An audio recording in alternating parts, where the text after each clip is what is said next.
much for taking a minute out. I'm looking forward to getting into your collective, your love of Brazilian music, and everything in between. So thank you. Yeah, absolutely, Joe. Thanks for having us. You bet. It's funny. Brazil is on the radar. Sometimes these thematical things happen. I just interviewed Eddie Daniels this morning, and he just did a retrospective. He's been doing kind of a litany of Brazilian albums, and he redid one. I think it was Congo. It was from '69 on the CTI label, and just going into how much he loves the Brazilian culture and the music. So it's good to my chops are ready for Brazil right now, so I'm ready to get in here. Um, so let's begin our journey here with getting kind of an idea of your involvement in this collective and kind of the history and lore. So go ahead and everybody, if you can introduce yourself and your role in the outfit. Up to you. Okay. My name is Valentina Koehler. I'm the singer in the YMU Jazz Collective. Okay. And yeah, it's been amazing. My name's Noah Orlowsky. I'm the bass player and student manager of the YMU Jazz Collective. And yeah, it's been an incredible opportunity to be a part of and learn from such a great mentor. Right on. I'm Zach Larmer. My background is as a guitar player, mainly in the world of jazz, and I get the great pleasure of mentoring and teaching the students that are in the Jazz Collective and watching them grow over the years. It's been around now since it's been 8 years, I think. This is the eighth year of the Jazz Collective, Okay. and it's always been a special ensemble. But always attracts like a wide variety of student talent. And this year the talent was very, very deep and ended up even being able to take these guys on the road for a little bit. We definitely had a great year and looking forward to kicking off another great year. So it's been around for 8 years. Talk to me a little bit about kind of the beginnings. Whenever you start an outfit like this, there's obviously a there's a standard you're going for. There's a vision. What was kind of the vision, and what has that tradition been that's been carried on into today? Absolutely. So the band got started, I would say, because of student need. We didn't have any ensembles that were at a sufficiently challenging level for a few students who were really taking to music deeply and developing their talents. So we started the Jazz Collective to speak to those students, to put them with other students like them, to intentionally give them a very challenging kind of pre-professional level experience. That includes weekly rehearsals. It includes a lot, like a very stacked set of shows and performances. This past year, it included a tour in Brazil. Hopefully, that will continue year after year. This upcoming year, it's going to include a tour in Panama. It includes a lot of recording experiences, playing with guest artists, opening for a number of great artists out there. And the idea was to put students in an environment, again, sufficiently challenging, such that when they hit the professional music making world, they've got a leg up, they feel like they can dive right in, and their learning curve is shortened to be able to come to the table as a professional. So 5 years ago, this pandemic happened, and I think with a lot of people that were in college and that were in school, there was this uncertainty as to whether or not, because you don't get into the jazz world because it's not one of those music arms where you think you're going to get out and make all this money and prestige. And I mean, I don't think anybody goes in necessarily with that, but jazz has always been kind of a genre that there's not all of these, there's the lucrative avenues aren't there like other genres of music. So there was some fears that possibly enrollment would go away and there would be a recalibration of the genre. What did COVID do for the collective? What did it do? And then specifically for the players, how did you view that time period and being back in it now? How what was the mentality?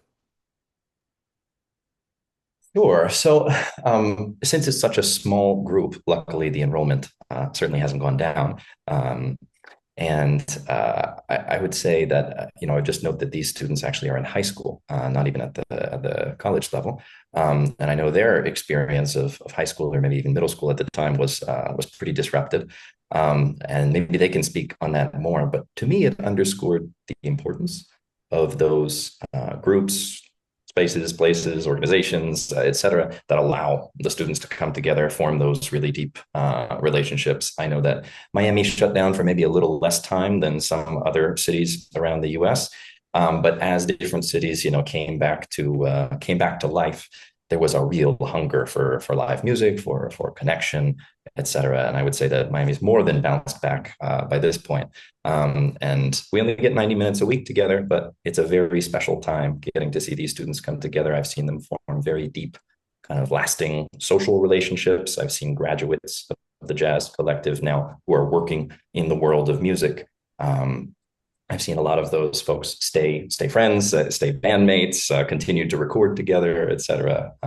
In fact, in next week or 2 weeks from now, October 10th, one of the founding members of the Jazz Collective, a drummer, Christian Acevedo, is flying into Miami to do a few shows with me, actually. So I continue to see these students over the years and see the effect that coming together and forming those relationships has had. So what about from the student perspective? Talk to me a little bit about going through that and then, being a part of YMU, just kind of your collective feelings on all that. So music was always my creative outlet. It was, my place to both be social and be creative, especially in school. So losing that ability to go to school in person kind of made me lose that venue. And although I continued playing music during the pandemic, it was definitely disrupted. The band that I was a part of broke up, and while I did continue to take lessons, they were through Zoom, and obviously, it's not the same as being with a teacher. Um, After COVID, I, continued to become involved more and more involved in Young Musicians Unite, eventually joining advanced groups such as the Jazz Collective. And yeah, I think while it was a disruption most of our lives, it kind of it stopped us taking for granted what the opportunities that we have through YMU and allowed us to truly appreciate the great experiences that we're given. Yeah, I actually joined YMU right after things kind of opened up again. So for me, I've been playing music pretty much my entire life, and I primarily started with piano. And then during COVID, I had so much free time at home that I ultimately was like, okay, let me start playing the guitar. And I tried and I failed, and I was like, okay, maybe not. And then I met Sammy Gonzalez, who's another co-founder of YMU. And he kind of brought me into this different band. And from then, it completely changed my entire perspective on music because I was not only the performer anymore, but I was part of a group with other performers. And it kind of helped with the collaboration, even if though we still had masks and had to stay a certain distance apart. Yeah. You still learn so much from each other by just perceiving and watching. And that was just incredible. And I hope to continue to do that. So where are you originally from? I'm from here, but my family is entirely from Brazil. Okay. How about you? I'm born and raised in Miami, and so is Okay. most of my family. So was I it was always was it always I'm sorry. No, I was just gonna I was trying to follow up your question. I was born and raised in Philadelphia, came to Okay. Miami Yeah. about 15, 16 years ago. Okay, cool. Excellent. Um, so let me ask you this. What was it always a desire to be a part of a collective, to be a part of the group? I mean, what was kind of the beginnings of getting into YMU? Was it always a dream? Well, for me personally, I've always kind of gone to Youth Music Festival, which is a festival nearby that just gives youth an outlet to play their music. And I always grew up watching these YMU bands, and I was like, whoa, they're so cool. And then when I was asked to join one, I was like, what? Like me?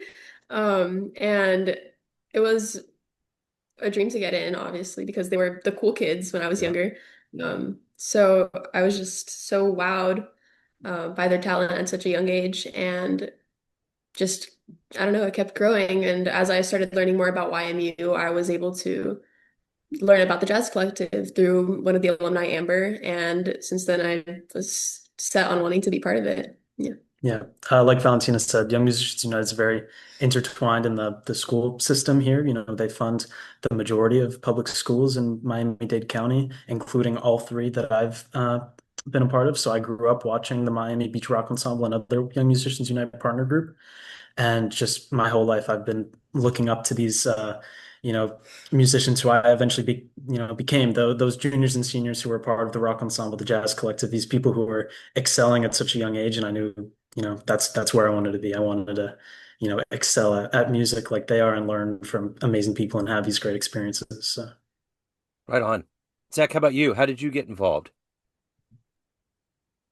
Actually, the very first thing I did on behalf of YMU was form the Jazz Collective. That was Okay. my very, very first task. But I got involved a number of years ago. YMU was founded by Sammy Gonzalez, our CEO, in 2013. I joined a few years later. We were working with about 65 students a week, and we were working in two schools across Miami-Dade County. And just for context, today, YMU works with a little over 12,500 students every week in 75 schools throughout Miami-Dade County. So, the one thing that's very seminal in our development of music, whether we're a fan or otherwise, is live shows. What was your first live show, whether it was jazz or otherwise, that really swayed you, that made you think, I want to keep doing this or I want to be on that stage one day?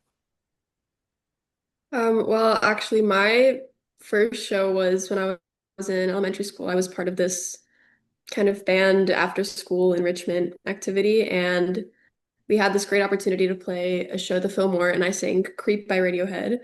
And since like the second that I heard everybody kind of cheering me on, I was like, whoa, this is like a group. It's not just me like being alone on stage anymore. Because up till that point, I'd only like played by myself. And that was really like, wow, I want to keep doing this forever. And especially now in YMU, we get so many incredible opportunities to play for so many great crowds and to open for incredible people. And just playing together and having as many opportunities as we do is just such an honor. And I never want that to go away. Yeah. Yeah, I had a similar experience with elementary school extracurricular activities, being a part of the second grade guitar class. I think my first performance. So I think it was safe to say we weren't exactly the greatest. And honestly, the moment that I knew that I wanted to continue playing music was after my second grade, whatever, I think it was beginning guitar performance. I saw the advanced kids go, and I knew like that was the next step up. That's the group that I wanted to be in. And I guess that kind of ideas never stopped, always wanting to be a part of that next level of great musicians and just continue doing that. Obviously, that hasn't stopped now as I look up to so many great musicians today, and including people who come from YMU. I think that's the incredible thing about YMU is it's not just giving younger kids a creative outlet. It's actively creating the musicians of tomorrow. These people that you're going to listen to on Spotify, like these excellent jazz musicians that you're going to see playing at festivals all around the globe. Yeah. Cool. How about you?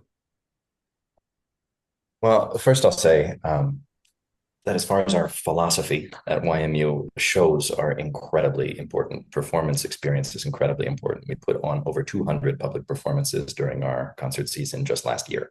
Um, and that all began so that the students would have like a testing ground for that music that they were working on in their ensembles. I mean, we're all musicians. We all know that like practice is a big part of being a musician, but it's not necessarily the reason that we all started playing music in the first place. It wasn't to play in our bedroom. It was to play with other people and eventually hopefully play for other people and share that music with others. And secondly, performances give you, especially as a student, this positive motivation, no matter how the performance goes. Because if the performance sucks, then you go back home and you say, okay, that sucked. What can I do differently so that that never happens again? Okay, maybe I'm going to practice at a different level and make sure I'm more familiar with the material. Maybe I'm going to make sure I show up to all of those rehearsals before the performance, whatever the case may be. And similarly, if it goes great, or you heard Valentina say that like when she got on stage for the first time, she heard people cheering her on, et cetera. Like this, that can be such a formative experience as well that makes you fall in love with the act of making music and dedicate yourself to it even more deeply.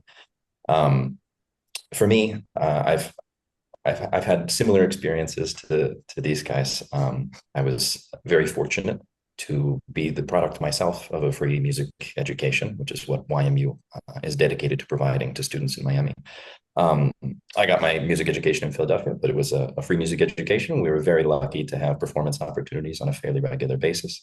I started off as a drummer, and was able to play with a number of bands in middle school and high school. But my first performance opportunities actually came from the church. And that was a really formative development ground for me. It's where I started playing the drums, and it's where I transitioned over to playing guitar. That music might not be the music I continue to connect with to this day, but I'm very grateful for those original groups that got me started playing music and playing music in front of other people and sharing that with them. So when you arrived at YMU and you hopped in and had your first foray into playing, do you just hit the ground running? Like when you have a new class that comes in, when you came in initially, what's kind of the vibe? What's the energy like? Are you just 0 to 100, or does it take a little bit? What's the chemistry and kind of the beginning, so to speak, of how you got into the band? I think it's very different per performing ensemble. I think groups like the Jazz Collective and some of the more advanced groups are capable of doing that. I mean, last year we had a very short window between our first practice and our first performance, and just because of the incredible talent that we had last year, it worked out and we were able to pull it off. And I think it's just that's one of the great things about having, great musicians around you is even if you haven't had the most practice, once you're up there, once you're communicating, it tends to work out. And I run some other young musicians unite groups, and I think it's a process. Even when you don't have the most advanced people, it's just making sure that each practice is productive. Each member is performing and practicing as much as they should individually. So these rehearsals are truly times for the band to sync up and lock in, and then get performing as soon as possible. Yeah, it's as Noah said, very kind of right off the bat, you already come in and you need to have a certain amount of songs learned. And sometimes when you play your first show, there's issues. I mean, that's the great part about learning. You learn from your mistakes, and throughout the year, even if there's a mistake, the thing that you kind of learn is to blend as a collective and to learn to listen to other people because sometimes I'll go in on the wrong verse and the rest of the band will realize and they'll adapt and fix it and keep changing until it's cohesive and nobody can tell anyways. And I think that's such a beautiful thing, especially about jazz, because jazz is such a subjective kind of music. You change it depending on how you want to hear it or how you feel in that moment. That's such a big part of that. And I think that's just pretty much how it is. You just learn to trust and listen to each other, and that's great. So what was it like to play in Brazil? Oh, wow, it was incredible. Well, from the music festival that we played at, it's actually held in my hometown in Brazil, and it's a pretty small city, very sheltered, very just compact. And it's such an honor to play there because I always grew up seeing this huge music festival that takes place there that people from all over Brazil come to visit and watch, which is so already crazy because again, it's a very small city. So it was just so incredible. And the energy of the people, I feel like in a lot of Latin American countries, the people you perform for is just so different because here in the US, it's very, okay, let's all sit and let's appreciate the music. And there it's let's show them how much we appreciate it. Yeah. And I think that was such a big difference, especially considering that I hadn't played out of the country yet, at least not for a crowd that big. And at least I can say, I don't know if I can speak for Noah too, but that was the biggest crowd I've played for. And like in a more modern sense, that was the show that told me that I wanted to keep doing this forever, not just my little performance when I was in fifth grade. That was the first glimpse that I had of the real deal, I guess. Right. Yeah. Brazil was the first time I had ever been to South America. So just seeing that incredible culture, the incredible hospitality of not just Valentina's hometown, Domingos Martins, but the entire country, I think was an incredible experience. And like she said, performing in front of thousands of people at, the age of 17 is not something that I ever thought I'd be doing. So Yeah. It definitely, music had always been something that I knew I wanted to pursue, but this, it solidified my desire to continue doing this. It made it real. Yeah. I think we've been given this opportunity through YMU and through, our own practice and everything. And I hope that we're all able to continue performing in our own ways, whether it's shows like that or, anything. I think it shows that no matter how big of a performance you're doing, whether it's just, whether it's that massive show in Brazil or just our first jazz collective show, I think each performance is impactful. Each one, makes improves us as musicians and, improves our group. And I think it's a great experience to be able to have, the opportunities to play shows like that.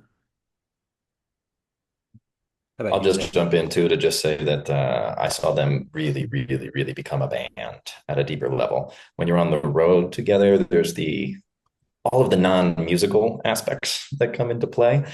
Uh, I saw Noah get the band ready in the lobby every day for the lobby call time. I saw, who's who's the folks who are um, the ones who bring everybody together socially, who are the ones that are, the outgoing ones who, when we walk into a new place, are the first to represent the band. And it was great to just see them spend so much social time together, especially like outside of the normal context of everyday life, which always, bonds you closer to people. And then secondly, they sounded fantastic. And I think the added pressure or the added just the experience of being in a place and wanting to represent yourself, your band, your music well. It You guys were it well. The band ended up really, really performing as well as they ever have, and it was evident. Like it was evident in the crowd's reaction. It was evident in the way they got stopped on the street in the following week. Everybody was incredibly impressed by the level that the kids are playing at, and not because they're students, but just because the music itself is great. So another way of cementing this experience is to actually record the music, and you have a single. Is Baba Yaga? Is that the pronouncement? I just want to make sure. I mean, it looks like it. Yeah. All right. Just want to make sure I got it right. So, I mean, are it's a single. Are you looking to do an album? What's kind of your philosophy on recorded music? I'll take this first. So the band usually has a few different members every year, in the sense that once band members kind of have auditioned and been accepted to the group, they're expected to continue and play in that group until they graduate. Yeah. But every year, a few folks graduate, and unfortunately, both Valentina and Noah will be graduating after this year. So, for instance, there'll have to be a new bass player and a new singer that's been brought into the group. So it always takes a little bit of time in order to have that group cohesion that we were talking about earlier. Um, and in the same way that performances are an incredible forcing function, so are recordings. Recordings are a performance for yourself and the engineer. It's crystallized, so it's going to live on forever. So the level of precision that you want to come to the table with is very high. And so our plan is to do a number of recordings across this year. Um, I will also mention that these individuals have recorded in a number of other projects for YMU, including an international collaboration that's coming up this year that's going to go across the world, some other ensembles that they've been participants in, and the Jazz Collective will have more music coming out this year as well. I don't know if we'll be able to put together a full record, but we'll definitely have a couple more tracks that should be available for public consumption over the next 9 months. Right on. So, if anyone wants to pick, is this music available for the public? Where can they? Yeah, Yeah. absolutely. If you check out YMU Jazz Collective on Spotify, and you guys tell them there's some social media resources. You guys know it better than me. You answer. Yes, we have an Instagram. It's YMU dot Young Musician or the Jazz Collective. So YMU Young Musicians Unite dot Jazz Collective. And we started it actually when we went to Brazil, so that we could kind of share our music with more people, especially going into a different country where honestly Instagram and social media is kind of the only way you can communicate with a country that doesn't primarily speak your language. So yeah, we have that and we will continue to produce music, yeah. So And it's let's, out on all platforms, Spotify, Apple Music, Yeah. YouTube, all that Okay. kind of stuff. That if you look up YMU Jazz Collective, if you look up Young Musicians Unite, etc., you'll be able to find a broad collection of music from these students and from others. so let's say you're coming to Kansas City to put on a show, and you have to put kind of a Twitter length explanation of why YMU is so good and why we Kansas Cityans should come to the show. What marketing PR pitch are you going to put out into the world to fill those seats? Hmm.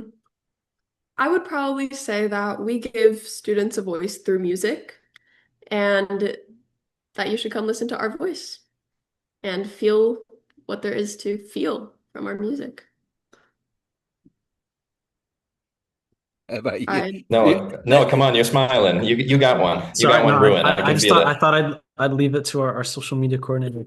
No, I think that the special thing about Young Musicians Unite is, if you went to one of our shows with your eyes closed, you would have no idea that these are kids. Young Musicians Unite is not a group of kid musicians; it's a group of professional, great musicians that come together and play great music. So I don't even think YMU needs its separate sales pitch. Besides, it does incredible things for all of the kids that are involved in it, but YMU bands are just great bands, and you should always come and check us out.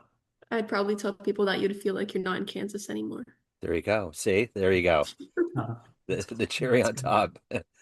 Um, so you already answered the question where to catch you all. Give me kind of an idea as we get into the fall and winter and we kind of expand into the year. What's coming up? What's on the radar? Well, the Jazz Collective alone in Miami Beach has about 5 or 6 shows coming up in the next 2 months, and plenty more after that.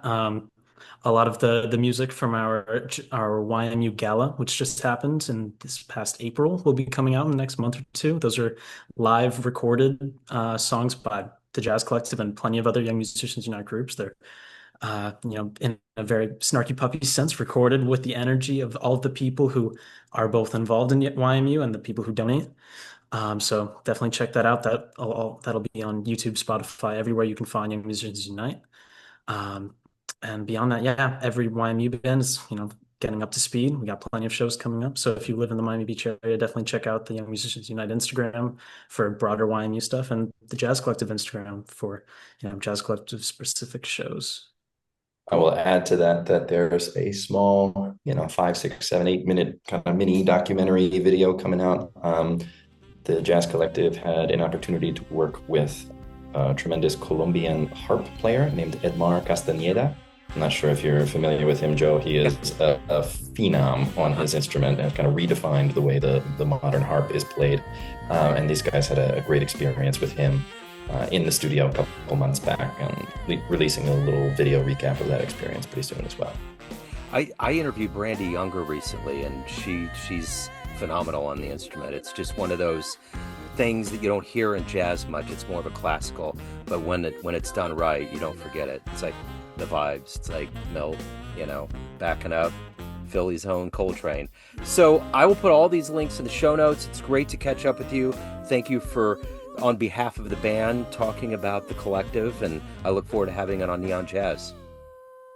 Thank you so much. Thank you for having us. Cool. Absolutely. Thanks, Joe. Jazz fans, Joe Domino of Neon Jazz here. Proud to let you know about the triumphant return of the Kansas City Blues and Jazz Festival to Legends Field at the home of the KC Monarchs with a stellar lineup. Grammy-winning Stanley Clarke, Carl Denson's Tiny Universe, jazz master Bill Frisell, and KC luminaries Jackie Myers and Brody Buster. Tickets and more for this electrifying 2-day event is found at monarchsbaseball.com, then click on special events. This October 3rd and 4th, join us as we bring magic and music back to Kansas City.